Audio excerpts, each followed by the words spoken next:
Taeyang stood near the tall windows of the Grand Assembly Hall, watching ships arrive at Threshold Prime.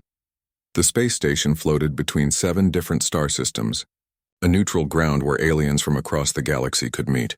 He had been a human ambassador for 3 years now, but the sight of so many different species still amazed him. Behind him, the hall buzzed with conversation in 100 different languages. Translation devices made it possible for everyone to understand each other, but Taeyang always heard a slight delay, like an echo in his ear. He turned to watch the crowd. There were beings made of light, creatures with 6 legs and fur that changed colors, tall thin aliens with too many joints in their arms, short round ones that rolled instead of walked. Taeyang had learned not to stare, but he still found himself fascinated by the diversity. "Ambassador Kim," a voice said behind him. Taeyang turned to see High Counselor Thex, a reptilian creature with dark green scales and yellow eyes. "The opening ceremony will begin soon. Please take your seat." Taeyang nodded and made his way through the crowd. Other ambassadors gave him polite nods.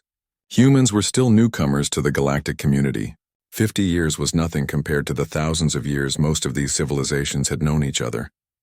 He found his seat between the Luminary delegate and an empty chair. The Luminary were beautiful creatures that glowed with soft light. Their delegate, Kira, smiled at him. At least Taeyang thought it was a smile. The Luminary didn't have mouths like humans did. "Ambassador Kim," Kira said warmly, "I hope you are well." "Very well, thank you," Taeyang replied. "And you?" "Wonderful. I look forward to today's cultural presentations." The opening ceremony began with speeches from various leaders. Taeyang tried to pay attention, but his mind wandered. He had been an architect before becoming an ambassador. He still thought like an artist, noticing shapes and patterns and the way light moved through spaces. During a break, delegates moved to a side hall where refreshments waited. Taeyang watched the social groups form. He noticed patterns here too. Certain species clustered together, others stood alone. There seemed to be an invisible hierarchy that everyone understood except him. That's when he first saw her. She stood in the corner near a holographic display, partially hidden by a pillar. She was Aquilon, he knew that much. The Aquilons had crystalline bodies that caught and reflected light. They were considered one of the most beautiful species in the galaxy, with perfect geometric patterns in their crystal structures. But this Aquilon was different. Her crystals didn't form perfect symmetry. The left side of her face had different angles than the right. The patterns that ran through her body split and reformed in unexpected ways. To Taeyang's eye, it created something stunning. The way light moved through her asymmetrical form made patterns he had never seen before. He noticed something else too. Other Aquilons in the room actively avoided looking at her.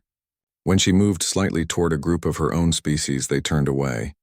Not obviously, but definitely. She stopped moving and returned to her corner. Taeyang felt something stir in his chest. He recognized isolation when he saw it. Near the Aquilon woman, a holographic display showed mathematical formulas arranged in patterns. Taeyang moved closer to look. The formulas formed poetry, he realized. Mathematical poetry. The equations told a story about loneliness and distance, about being seen but not recognized. It was brilliant. "Excuse me," Taeyang said softly, approaching the Aquilon woman. "Did you create this display?" She turned to him and her crystals seemed to dim slightly. "Yes," she said. Her voice sounded like wind chimes. "But you don't need to pretend interest, human. I know what I am." "I'm not pretending," Taeyang said, genuinely confused. "This is beautiful work. The way you've used the Fibonacci sequence to express emotion, I've never seen anything like it." The Aquilon woman studied him. Her eyes were like faceted gems, impossible to read. "You're serious. Very serious." "I'm Taeyang. I used to be an architect before I became an ambassador. I worked with patterns and structures. This is extraordinary." "I am Velmara," she said slowly, "and you must be new to galactic society if you think my work is extraordinary. Most would say it reflects its creator, flawed and asymmetrical." Taeyang looked at her more carefully. "The asymmetry is what makes it interesting," he said. "Perfect symmetry is predictable. This creates movement and surprise." Velmara's crystals flickered with different colors. Taeyang didn't know enough about Aquilon body language to understand what that meant, but her voice sounded strained. "That is not how my people see it." "Then perhaps your people are missing something," Taeyang said. Before Velmara could respond, another Aquilon approached. This one had perfect symmetry, every angle matching its opposite side precisely. Velamara, the other Aquilan said coldly, you should not bother the ambassadors with your creations. Return to your station. The perfectly symmetrical Aquilan looked at Taiyang. Please forgive the interruption, Ambassador Kim. She forgets her place sometimes. Taiyang felt anger rise in his throat, but he kept his voice calm. There was no interruption. Velamara was kind enough to explain her mathematical poetry to me. I find it fascinating. The other Aquilans seemed taken aback. Mathematical poetry is a respected art form, Ambassador. This is something else. This is innovation, Taiyang said firmly. On Earth we have a saying, the master has failed more times than the student has tried. Sometimes the most interesting work comes from unexpected places. The perfectly symmetrical Aquilan made a sound like ice cracking and walked away. Velamara stood very still. You did not need to defend me, Ambassador Kim. You may have offended an important member of the Aquilan delegation. I didn't defend you, Taiyang said. I stated a fact. Your work is genuinely interesting. Interesting, Velamara repeated. Not beautiful. Not worthy. Just interesting, Taiyang tilted his head.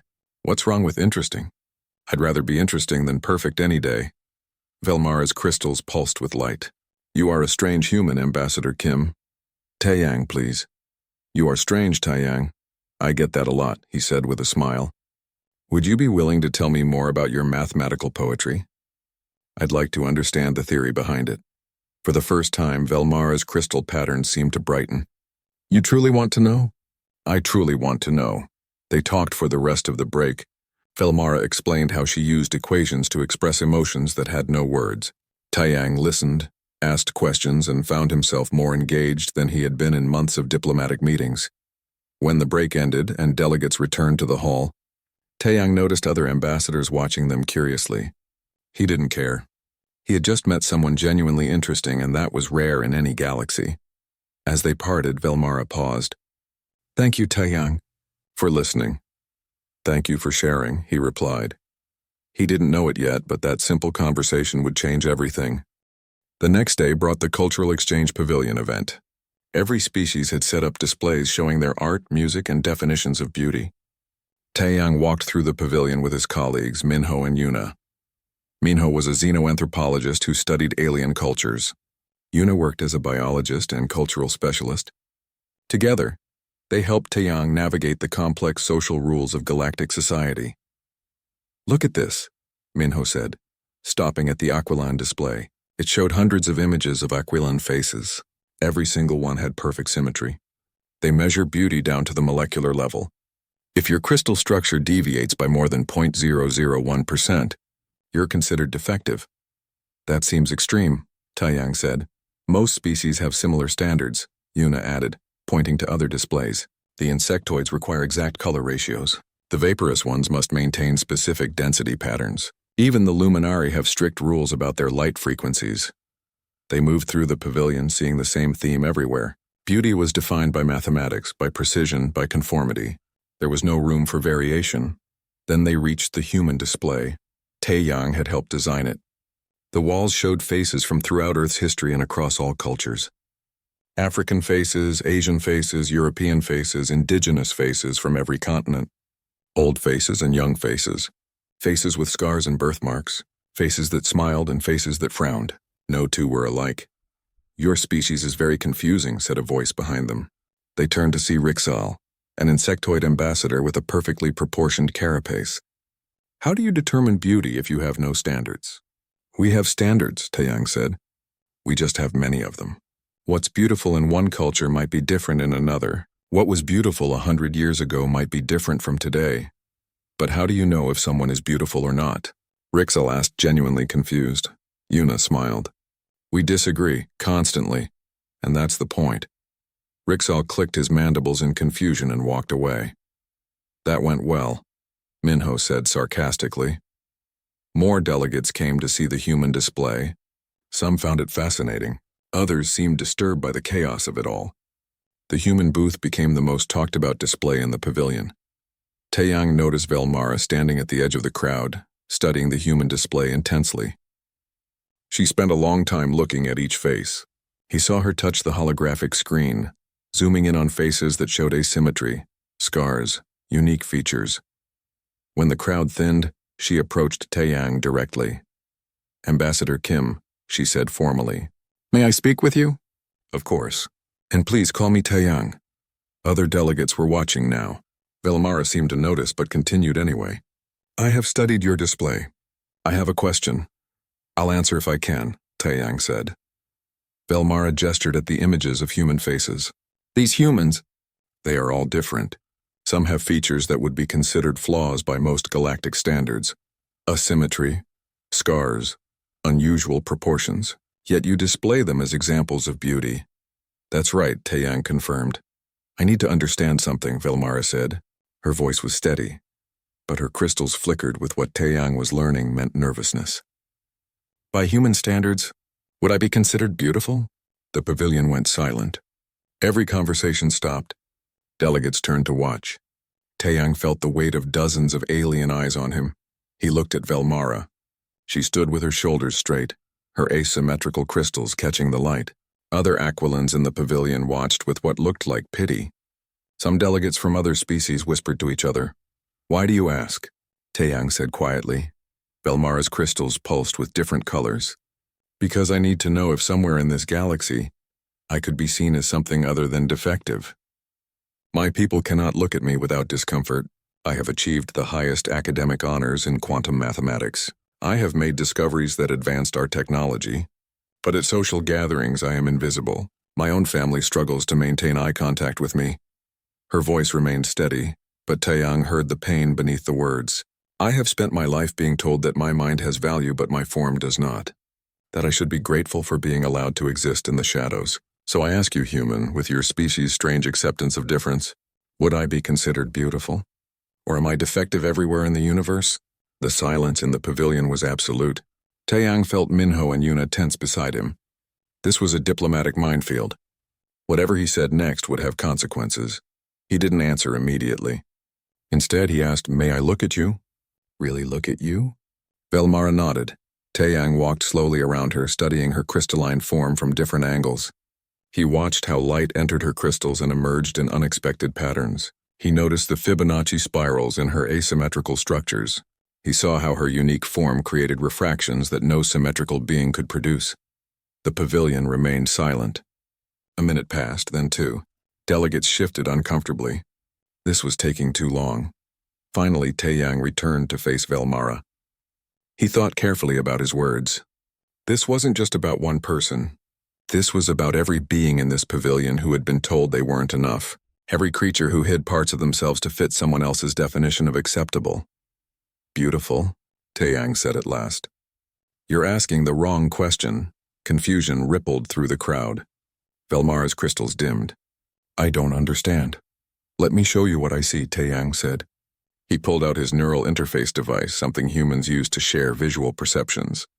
"May I project this for everyone?" Velmara hesitated, then nodded. Taeyang activated the device. A holographic screen appeared, showing what he saw when he looked at Velmara.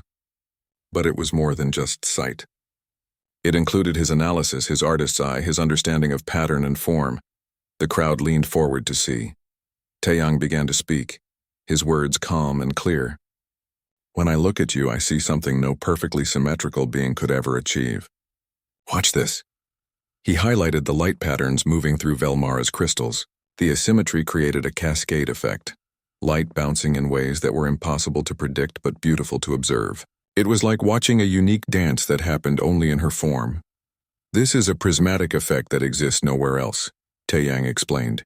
"Your crystal structure follows the Fibonacci sequence naturally." "Do you know what that is?"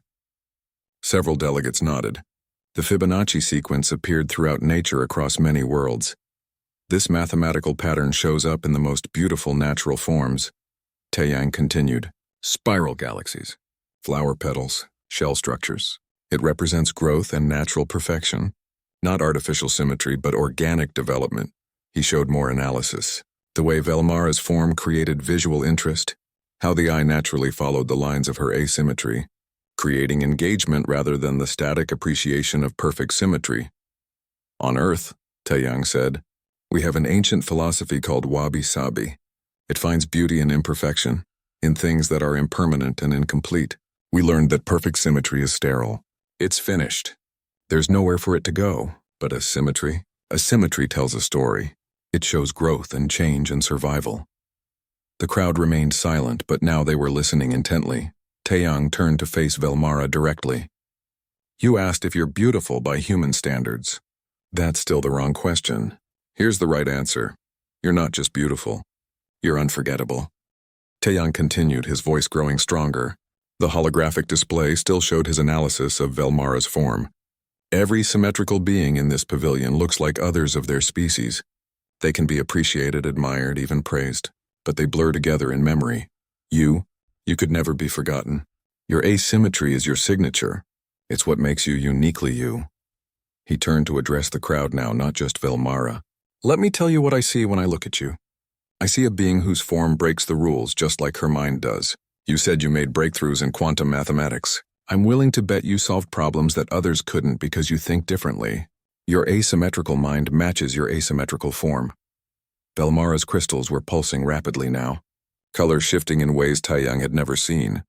On Earth, Taeyang continued, we spent thousands of years learning a painful lesson. We created beauty standards that excluded most people. We told entire groups of humans they weren't good enough because their features didn't match an artificial ideal. We damaged generations of people this way. He pulled up images on the display, historical examples from Earth. We made people hate themselves for being too dark or too light, too tall or too short, too thin or too heavy. We created suffering because we confused uniformity with beauty. Some delegates shifted uncomfortably. Others leaned forward, interested. But slowly, painfully, we learned, Taeyang said. We learned that beauty isn't about matching a template. It's about being genuine. It's about the features that tell your story. The things that make you impossible to replicate. He gestured to Velmara again. Your asymmetry isn't a flaw. It's proof that you're an original. In a galaxy full of beings who look like copies of each other, you're the only you that will ever exist. A small creature near the front spoke up. But Ambassador Kim, beauty must have standards. Without standards, how do we know what to value? You value the individual, Taeyang replied. You look at each being and appreciate what makes them distinct. Yes, it's harder than following a checklist. Yes, it requires thought and attention, but that's what makes it meaningful. He pulled up more images from the human display. Look at these faces. This woman has a scar across her cheek from an accident. This man has asymmetrical features from a genetic condition. This person has skin marked by disease. By galactic standards, they would all be considered flawed. But humans would call them beautiful because beauty is about presence, about the light in someone's eyes, about the way they carry themselves, about the stories written on their faces. Rixall, the insectoid ambassador, spoke up. This is chaos, Ambassador Kim. How can a society function without objective standards? It's not chaos, Taeyang said. It's diversity. And diversity makes society stronger, not weaker.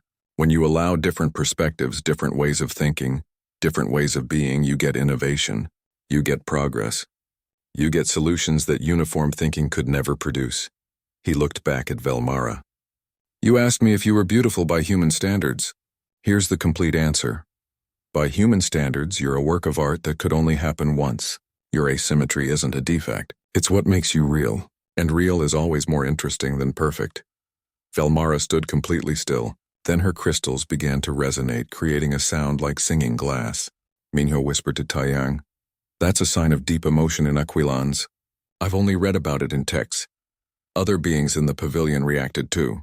A creature with fur that had been standing in the back stepped forward. One of its eyes was clouded, blind.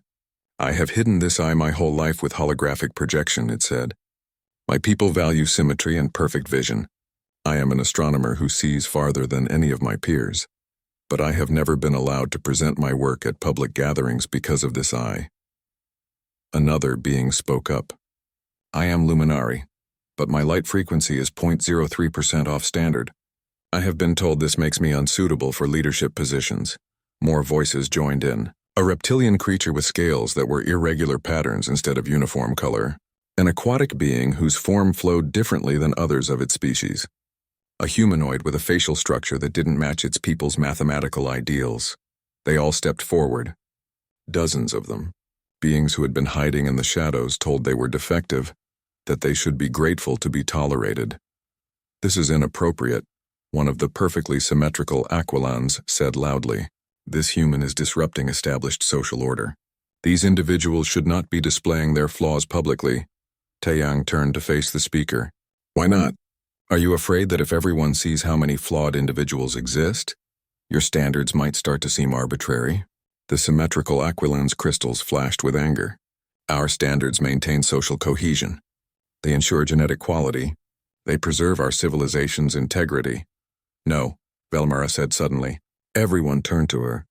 She stepped forward, her voice steady. They maintain control. They create a hierarchy where you can judge others for traits that have nothing to do with ability or worth. They let you feel superior for something you did nothing to earn. The symmetrical Aquilon recoiled. How dare you? I dare because I have nothing left to lose, Velmara interrupted.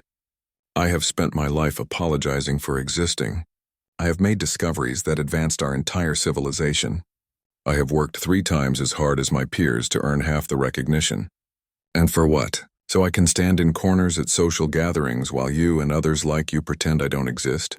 Her crystals were blazing now with light. The human is right. My asymmetry didn't make me defective. It made me see problems differently. It made me question assumptions. It made me work harder and think deeper. My flaw is my strength. The pavilion erupted in conversation. Some delegates argued. Others nodded in agreement. The perfectly uniform beings looked disturbed. The flawed ones looked hopeful for the first time. High Counselor Thex appeared at the entrance to the pavilion. What is happening here? He demanded. Taeyang stepped forward. We're having an honest conversation, Counselor. Perhaps the first truly honest one this summit has seen. Thex's yellow eyes swept the crowd. He saw the divided groups. The tension. The disruption of the carefully maintained social order. Ambassador Kim, you may have caused a diplomatic incident. Then it was an incident worth causing, Taeyang replied. Velmara moved to stand beside Taeyang. So did the beings with the clouded eye, the off-frequency luminary, the irregular-scaled reptilian, and others. They formed a line of the defective and flawed, standing together for the first time. We request a formal council session, Velmara said to Thex. We want to discuss the beauty standards that govern social access and opportunity across our civilizations. Thex looked at the group for a long moment. Then he looked at the opposing group of perfectly formed beings, who looked shocked and offended. This is highly irregular, he said. Perhaps irregular is exactly what we need, Taeyang said quietly. The crowd waited for Thex's response. The future of galactic social order hung in the balance, changed forever by a simple question about beauty and an honest human answer. The news spread through the station like fire. Within hours, every delegate knew about the confrontation in the Cultural Exchange Pavilion. Within a day, the story had reached their homeworlds. Within 3 days, it had become the most discussed topic in the galaxy. Taeyang found himself at the center of a storm he hadn't expected. His simple statement about beauty had cracked something open, something that many civilizations had kept sealed for generations. On the 4th day, he sat in a conference room with Minho Yuna and 2 new arrivals from Earth. Hieran was a psychologist who specialized in interspecies relations. Jiwon was a philosopher and ethicist. They had been sent to help manage the situation. The galactic networks are on fire, Minho said, showing data on his tablet. Millions of beings are sharing stories about being rejected for not meeting beauty standards. Some civilizations are having what amount to civil debates. Others are experiencing protests. Is that bad? Taeyang asked. It's complicated, Hieran said.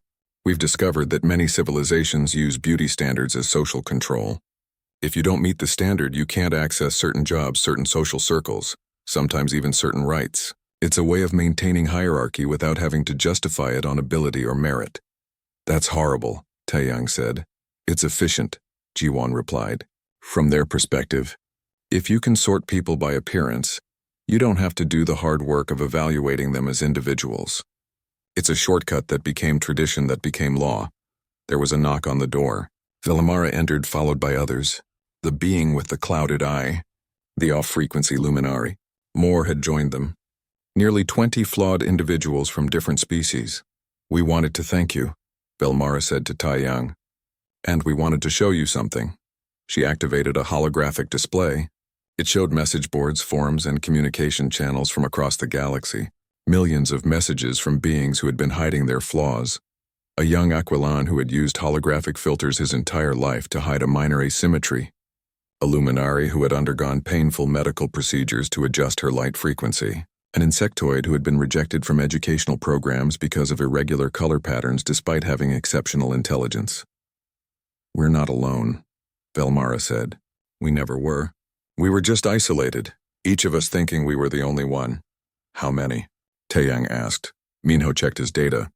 Preliminary estimates suggest between 15 and 30% of the galactic population doesn't meet their species' beauty standards. That's billions of beings. The room fell silent as the number sank in. "There's more," Velmara said. She pulled up another file. "I've been contacted by scientists from various worlds. Many of them don't meet beauty standards either, and they've noticed something interesting. A disproportionate number of major scientific breakthroughs come from individuals who are considered flawed." "Why?" Yuna asked. "Because we think differently," said the being with the clouded eye. His name was Korvan. "When you don't fit in, you learn to question assumptions. You approach problems from angles that others miss. You work harder because you have to prove yourself constantly. So by suppressing flawed individuals," Hyaron said slowly, "these civilizations have been suppressing their best innovative thinkers."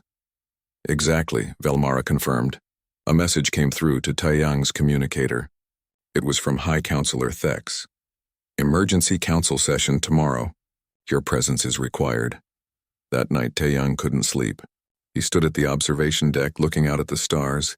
Yuna found him there. "Having second thoughts?" she asked. "No," Taeyang said. "But I'm worried about what comes next. I didn't mean to start a revolution. I just answered a question honestly." "Sometimes that's all it takes," Yuna said. "You know what the real issue is?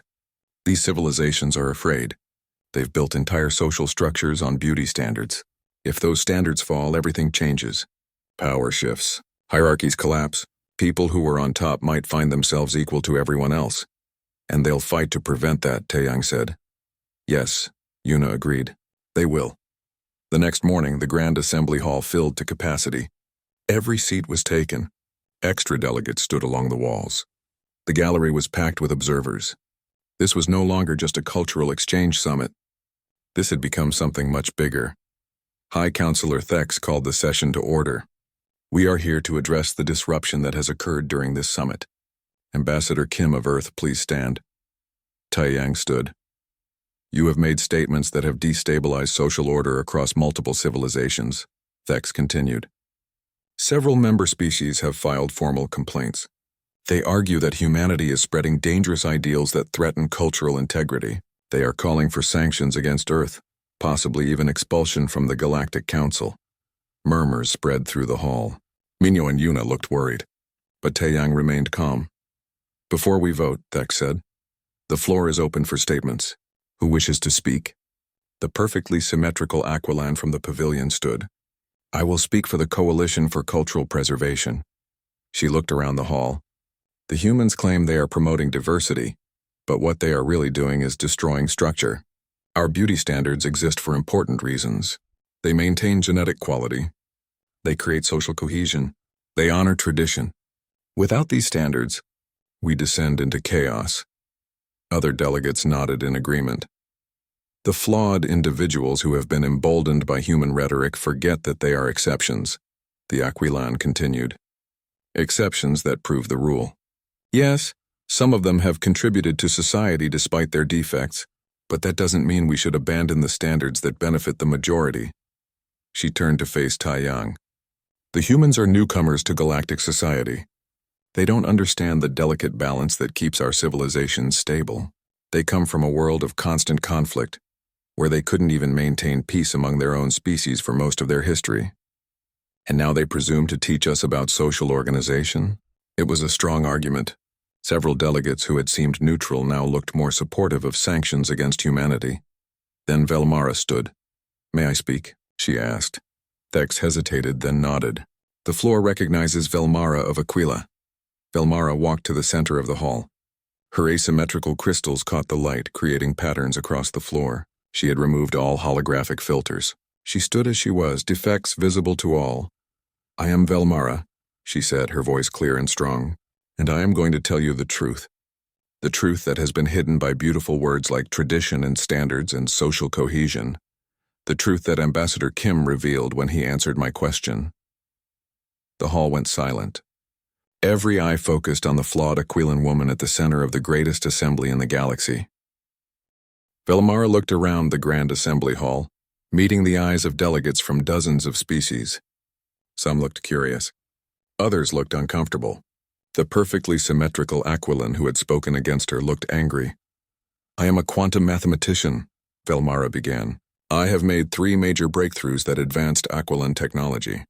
My work on quantum communication is used by half the species in this room, but you don't know my name because I have never been allowed to present at major conferences. I have never been invited to important gatherings. My papers are published under my supervisor's name because my appearance would distract from the science." She walked slowly as she spoke, her voice steady.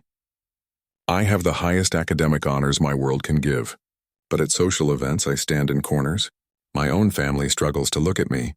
When I was young, my parents were told they could fix me with surgery. They were told they should fix me. They refused, and for that choice they were socially punished." Several delegates shifted in their seats. "Ambassador Kim asked me a question before answering mine," Velmara continued. "He asked to really look at me. Do you know how long it had been since someone truly looked at me? Years. Most people glance and look away. They acknowledge my presence, but never my person. Ambassador Kim looked at me and saw me. Not my defect, not my asymmetry, me." Her crystals pulsed with light. The coalition speaker talked about genetic quality and social cohesion. Let me translate what that really means. Genetic quality means people who look like us. Social cohesion means everyone staying in their assigned place. Tradition means we've always done it this way, so questioning it is forbidden. She stopped in the center of the hall, directly under the main light source. Her asymmetrical crystals created a cascade of refractions across the ceiling. "The human didn't teach me I was beautiful. He taught me that the question itself was wrong. He taught me that I am real. That my difference isn't deviation. It's data. It's possibility. It's the foundation for seeing things others miss." Velmara pulled up a holographic display. It showed complex mathematical formulas. "This is my latest work. It solves a problem in quantum entanglement that scientists have been working on for centuries. I solved it because my asymmetrical crystal structure gave me a unique perspective on asymmetrical quantum states. My flaw made the solution possible." She displayed more data. "I researched scientific breakthroughs across the galaxy over the past 1,000 years. Do you know what I found? 38% came from individuals who didn't meet their species' beauty standards. Beings who were considered flawed, defective, or imperfect. We represent 15 to 30% of the population but produce 40% of major innovations." Numbers appeared on the display, charts, graphs, all showing the same pattern. "Your beauty standards aren't maintaining quality," Velmara said. "They're suppressing it. You're teaching your best minds that they don't belong. You're wasting potential because it comes in the wrong shape." The hall erupted in conversation. Some delegates argued. Others looked at the data with growing concern. High Counselor Thex called for order. "These are serious claims, Velmara of Aquila. Can others verify this data?" "I can," said a new voice. A tall being entered the hall. It was a renowned astrophysicist from the Luminari. "I have reviewed Velmara's research. The data is accurate. I have also conducted my own study. In my field alone, 42% of breakthrough discoveries came from scientists who didn't meet standard beauty requirements." More scientists stood up around the hall, confirming similar findings in their fields. The perfectly symmetrical Aquilan looked shaken but fought back. "Even if this is true, it doesn't change the social necessity of standards. Without them, how do we maintain order?" Taeyang finally stood. "May I speak, Counselor?" Thex nodded. Taeyang walked to join Velmara in the center of the hall. "The speaker asks how to maintain order without beauty standards. Let me answer with a question. What kind of order are you trying to maintain? One based on appearance or one based on ability?" He looked around the hall. "On Earth, we learned this lesson the hard way. We spent thousands of years oppressing people for arbitrary reasons: skin color, facial features, body size, gender. We created massive suffering and wasted countless human potential. Our history is full of brilliant minds who were ignored because they came in the wrong package. He pulled up images from Earth's history. Scientists, artists, leaders who had been dismissed or rejected because of their appearance. It took us a long time to understand that diversity isn't chaos. It's strength. When you allow different perspectives, you get better solutions. When you judge people by their contributions rather than their conformity, everyone benefits. But we're not humans, an insectoid delegate said.